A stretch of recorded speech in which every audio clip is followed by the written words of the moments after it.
Hello, welcome back. I'm don't even know what number episode this is actually. Forgotten at this point. I used to say the numbers and then after a while I'm just like I don't even remember. 20 something. So I'll leave that out going forward. But yeah, got some good stuff today. Well, for the most part, good stuff. And I'm gonna start right off with this, and that is Godzilla and Kong, the New Empire. This just came out on Tuesday, yesterday. And I'm gonna first off, this only comes with the 4K, not the Blu-ray, so you have to buy the two separate ones if you want Blu-ray or 4K. Now, how do I break this movie down? When I watched the trailer for this, I really thought that it would look like the worst fucking thing I've ever seen in my life. It was just like Godzilla sprint running, Kong with fucking like Thanos' glove on, the Infinity Gauntlet. Like, it's just, the trailer, honestly, I wasn't even gonna watch it. I was just like, this is skippable. It's gonna be awful. Now, I'll start with the acting first. It's mediocre. A couple people give decent performances. Rebecca Hall. But honestly, it's just the acting's mediocre. I'm gonna get to the dialogue. This is the biggest problem I had with the whole movie, was the dialogue. It feels like they're treating you like you're a 3-year-old baby. And they're explaining every single line that's happening. Every single time they enter a room, they're telling you about the room they're entering. Every single fake scientific term they're making up to explain to you how each single thing is happening in the movie. I honestly wish that the whole movie was completely speechless. Like, not a silent film, but everybody talked in like sign language and stuff. They should have left dialogue completely out, and I think the movie would have been better. Because it feels like this was directed by like Michael Bay. Kind of reminded me of a Transformers movie. Like, just insane explosions, crazy animation. Alright, I'll start by saying the 4K looks and sounds beautiful. I would give this movie like a 2 out of 5. Probably, and that's being a little bit generous. Like, I enjoyed some of the world building in it. Like, I thought it was okay and cool and fun. But I just watched Godzilla -1 last week, and that's such a serious, Godzilla's a monster and good. Like, and then to come into this, it feels like Disney just like bought the franchise and was just gonna make it a cartoon basically and sell merch. That's what it feels like.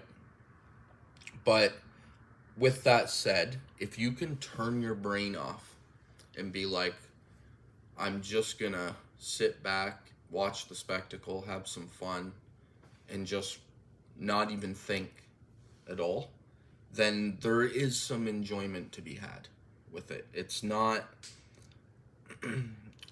it's just fun. Like, you just gotta be like, okay, they're giving me some crazy worlds and trying to like create a universe, and I don't know. It is what it is.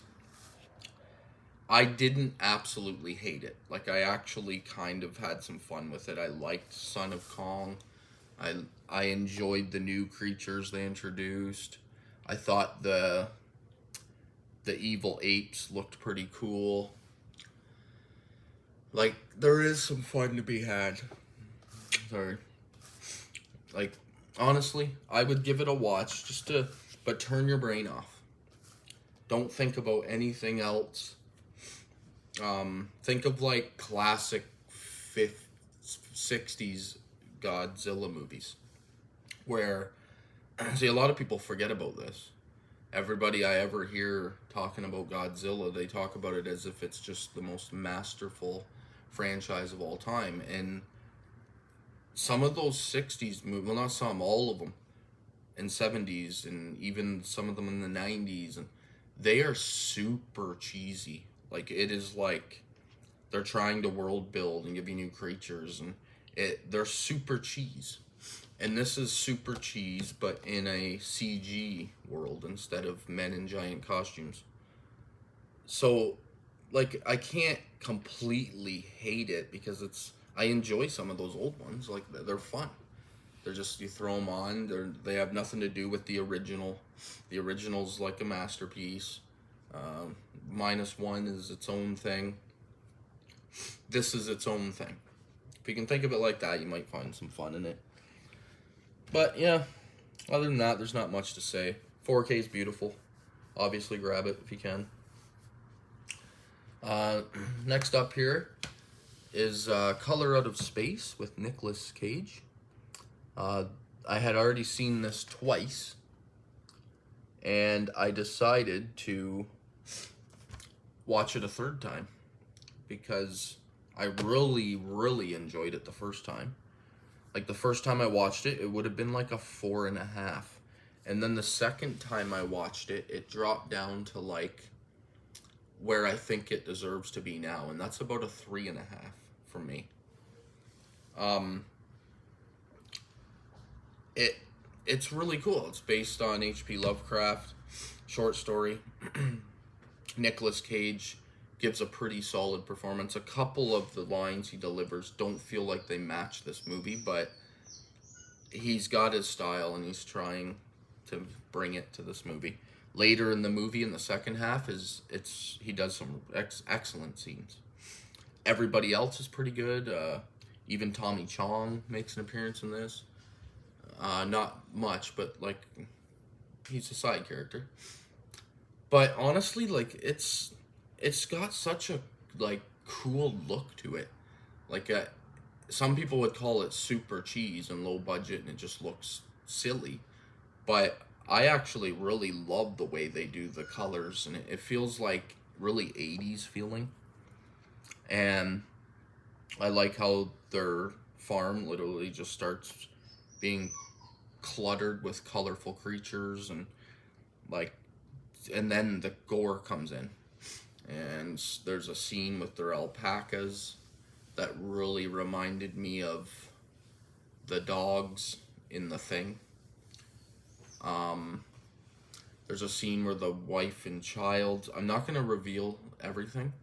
There's a scene with the wife and the son that is really gory and just like disturbing. There's a scene with a few scenes with the daughter that are like messed up. It's solid. Like, honestly, it's a really good movie. If you haven't seen Color Out of Space, you should check it out. I'd like to upgrade to the 4K, but you can't even get it in Canada, so I have to order it in from the States, and it's going to cost $40 when I already have the Blu-ray. Maybe even $50.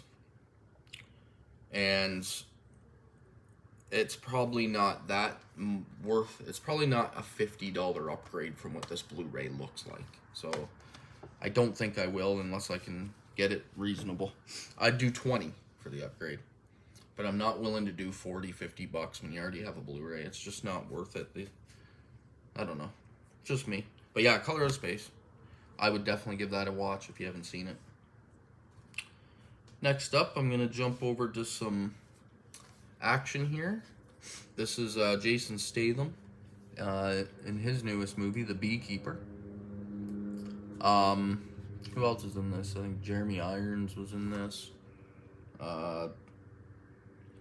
A couple faces of people I've seen before. Don't know their names. Well, I know a couple of their names now that I'm looking at them. Josh Hutcherson, Minnie Driver. But yeah, This one feels like this is another one of those shut your brain off movies, but better than Kong. It's like if you can just ignore some bad stuff, there is fun to be had. Like Jason Statham, the woman, he's living on this woman's farm and he's helping out on the farm. You don't know his backstory or nothing. And internet scammers get a hold of this woman and drain her of all of her life savings that she was saving for her kids to go to college and just like retirement stuff, and they steal it all from her. And she ends up killing herself. So basically, Jason Statham goes on an insane, action-filled murder spree to pay these people back for what they've done. And that part I found really satisfying because, like, my grandma, well, my wife's grandma, has been scammed by internet scammers, and I find it really disgusting that these people prey on old people, and it grosses me out. So I would love, like, that part is just satisfying as fuck. Every time he kills some of these people, it's like, yeah, like you're just celebrating. And then there's some good action. Like, it's not Jason Statham's worst movie. Like, it's not great. I would give it like a 2.5 out of 5. It's not great, but there's still fun to be had. I found some enjoyment out of it. Who's this directed by? This is directed by David Ayer. What's David Ayer fucking famous for? He's done something else. Jeez, I'm blanking. He's got a decent catalog of movies. Okay, Fury is Fury, the war movie with a stacked cast. Brad Pitt is the lead. That war movie is excellent. He's the director of that, amongst some other stuff. But yeah, I would give it a check out. Like, if you like action movies, you'll probably find some fun in this. But yeah, try it out. Now, this next one here, actually, these next two were given to me by Brendan and Sam at Our Life in Horror. They went to horror conventions and they just bought them for me. And so I gave them both a watch on this one. This one they just got for me. It's called It Came from the Desert.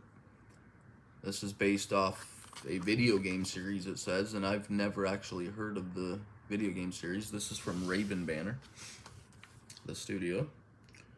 And I'm sorry to say, but this did not deliver what I was hoping. Like, on the back, it's giant ants. And on the back here, it shows one of them. And when I first seen it, I was like, ooh, practical effects? I might actually enjoy this. But no, there's none. It's all video game graphics and not even modern. Most of the CG's pretty bad. It feels like it was made by, like, The Asylum. The company The Asylum puts out, like, Sharknado and just dozens and dozens, Lavalantula and Ice Twisters and shit like that. It feels like it was made by those guys, but not quite as bad as that. I would give this like a 1.5, where some of those movies are like half stars or just completely awful. Because, like, some of the acting wasn't terrible. It's not good, but it wasn't terrible. And some of the action pieces and some of the kills, I actually enjoyed them a bit. They were somewhat creative. But it's just it's a team, or a bunch of teens, and they get caught up in the mix with an outbreak of giant ants. And that's about it. People are going to die. They're going to try to fight off the ants. But yeah, I was let down by it. From what I read, like, some of the reviews said that it was pretty decent B monster movie. And I wouldn't say that. Like, to me, this isn't pretty decent. This is like better than shit, but not much. But yeah, give it. Hey, you're gonna give it a watch if you like. If you love that style of movie, this is probably a top quality of them. And I do like. I like the Sharknado movies. I like a few of them, but this one I just wasn't feeling it for some reason. But that leads me to the second movie they gave me. Now this is a friend of Sam's was the producer and the writer is like the producer's wife and stuff. Like she'll probably tell you on her channel when she reviews it. So I'll leave that for her. But this one is called Invited, and they picked this up at an invention or a convention, and she told me about it. And honestly, I was not expecting anything from this. I was thinking it's gonna be like someone shot it on a cell phone quality of movie. Like I thought it was gonna be really, really bad, to be honest. And it was actually pretty good. This is like a 2.5 to a 3 from me. Probably a 2.5. Because I think it got more points from me because I was expecting it to be just absolute shit, and when I turned it on, it actually sucked me in, and I was like, so it runs at about an hour 10 minutes. Yeah, 70 minutes. It runs at an hour 10 minutes, so it's nice and short. It gets straight to the point. And if you've ever seen the movies Unfriended and like that style, like webcam movies, that's what this is. The whole movie's on a web.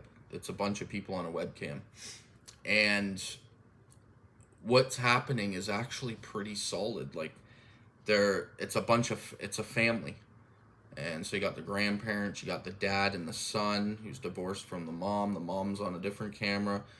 Sister's on there too. She's pregnant, and they're all tuning in because the mom and the dad's daughter is about to get married to a guy at a church in Russia. And they slowly start to realize that something's up with this church. I'm not going to reveal a lot because it's only an hour and 10 minutes, so there's not a ton of story to be had, but there's a couple scenes that are really fucking disturbing. And then there's also the whole feel of the movie is just so like, just makes you feel uneasy. Like I was, by the time it was done, I was just like, yeah, like gives you the heebie-jeebies a bit. It's just like, ugh. And then it's also based on it's sort of based on a true story. It's a modern take on something that's older. So they put their own spin on it. But yeah, I would definitely give this a try if you can get your hands on it.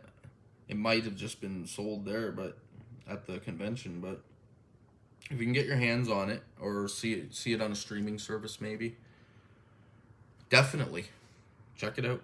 It's worth a watch for sure.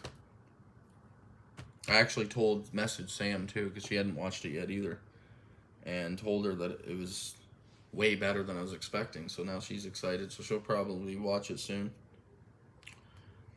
Next up here, I'm going to show off another one of my favorite metal bands of all time. And this one, I have all their albums. All 9 of their albums on vinyl. And this is their newest one. This is Five Finger Death Punch. And this is their newest album. Their 9th album, Afterlife. Nice, beautiful art there on the cover. There's the songs on the back. Every single song on this album is unskippable. It's an amazing album. I was shocked because I didn't hear great things about it. Like everybody, Five Finger Death Punch is a really mixed audience. Like either people love them or they fucking hate them for some reason. And I just don't get it. Like they're such a, I don't know, they're just good. I love them. This is my daughter's my daughter Brielle. It's her favorite band of all time, and everybody in our house loves them. It's one of mine. It's top 10 for me. Top 10 metal bands of all time. This is a really nice record as well. Those are all the songs with all the lyrics. What do we got here? I'll pull everything out and show what it comes with. This is their newest album, like I said. An absolute must-grab. This is a must-have album, especially if you're a fan of Five Finger, because it delivers. Oh, yep. This is the one. So they come on nice, beautiful white records. I don't know. This might be a limited edition. I don't know if you can still get the white. This one, they're both white. Yeah. I'm not sure. I bought this. I pre-ordered it, so I had it when it came out. But yeah, Five Finger Death Punch. It's one of my top 5 metal bands of all time. Honestly, they barely even have a skippable song across all 9 of their albums. Their first album has a couple that I'm not a huge fan of. You can tell that they're finding their way on their first album. They're kind of developing as a band, because there's a few songs. There's even a few songs that they sample from on later albums from that first album and just make it better, basically. But yeah, freaking great, man. Absolutely love Five Finger. You should definitely give them a try if you like metal at all. And what else can I say? Five Finger, freaking excellent. One thing I'll actually say, I'll throw in, is that here in Canada, because these guys are such like a hardcore American band, there's not a lot. I don't think there's a lot of fans in Canada, because first off, I don't even think they've ever come to Canada on tour. And then secondly, I have to like order most of these in from the States, because our Amazon and stuff don't even get them. Like just crazy. All their merch. Like I try to buy my daughter's stuff, merch and stuff for Christmas, and I have to fucking pay a fortune because no Canadian stores or nothing carries any of their stuff. Drives me nuts. And then next up here, I have a film by Lucio Fulci. It's on 4K. It's from Blue Underground. This is House by the Cemetery. Some classic shit here. What we got here? I'll show you the back actually. This is from 1981. And like I've said before, Blue Underground does amazing 4K transfers. And Blu-ray transfers, but their 4Ks are just top quality shit. Just flawless, to be honest. It's as good as you could ask for from a 4K. This comes with the Blu-ray, or sorry, it doesn't. It comes with the movie on 4K, and then on disc 2, it's just a Blu-ray disc with all the bonus features and everything. I'm not sure. No reversible art on that. This was a first-time watch for me. I just bought this about 3 weeks ago. And I have to say, it's a bit slow. But when it does deliver kills, they're really gory. Like, it's pretty gut-wrenching gore, actually. There's a scene where a guy's getting his throat sliced, and it's really freaking deep. It's not a guy, actually. It's a girl, sorry. And it's really deep, and it looks really real. It kind of shocked me at how real it looked. But yeah, it's a family, and they move into this house, and obviously, they move into a house by a cemetery, and weird shit starts happening in the house, and there might be something living in the basement, and I don't like ruining the plots, so I'll just keep it at that. It's got a cool soundtrack, like most Italian horror movies do. I enjoyed the music that went along with it. The Acting's all pretty solid for the most part. And yeah, great story. If you haven't seen House by the Cemetery, it's a definite grabber. This one I would give probably a 3.5. It could have been a little better for me. There was a few things. It's slowness, to be honest. I felt like it took a little too long to get to some scenes. The build-up was a little too overdrawn. But still, absolute must-see. Should grab it. And then my last piece, actually, for this episode was just a fun movie I threw on Saturday night. On Saturday night, jeez. Sorry, tired again. No sleep from the dog. You probably heard it hollering a few times. I have it in the bedroom, and he's just like going bananas in there. Another week and a half. But yeah, this is The Unbearable Weight of Massive Talent. With Nicolas Cage and Pedro Pascal. Amongst some quite a few cameos. Demi Moore has a cameo in here. Pretty solid, honestly. When I first seen the trailer for this, Neil Patrick Harris, isn't it? When I first seen the trailer for this, I was so excited because I'm a huge Nicolas Cage fan. And this is Nicolas Cage playing Nicolas Cage. Plays himself in the movie.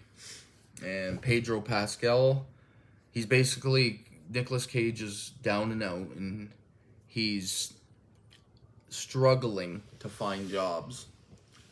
And his family is kind of like, you work too much. There's so many references in this to his real life, his past movies, just his whole career even. He even sees an old version of himself when he's talking to himself, and that version's like keeping him going basically, and there's some parts that come out of that version's mouth that are fucking hilarious. I honestly, this is like a 4. It's a 4 pushing towards a 4.5 for me. That's how much I enjoyed it. And all the comedy delivers. Absolutely love it. Pedro Pascal does an excellent job. He hires Nick Cage to come to his island, and he's a super fan of Nicolas Cage. And it turns into some gangster shit that's going on that Pedro's caught up in, and then the real Nicolas Cage gets sucked into, turning it into an action comedy. So many good moments. I don't want to ruin anything. If you haven't seen it, definitely check this one out. Like I said, it's a 4 and a quarter. It's like almost a 4.5 for me. So I had so much fun with this. This was the second time I had seen it. Even it's done by Lionsgate, and the opening credits, it's called Lions Cage Films. It's pretty cool. Absolutely bombed at the box office. It was Nicolas Cage's like first studio film in years. He's just been doing like indie type movies for a long time now, and he does a studio film, goes to the theater, and it just fucking tanks. I think this made less than half its money back at the box office, which is a shame. I was like, oh man, like, damn it. So now he's back to indie films again. But honestly, it's a must-see. This whole stack, actually. Pretty solid. Except for it came from the desert. That one's only if you like the genre. But yeah, pretty solid stack. I had quite a bit of fun with almost all of these. One that shocked me with Invited.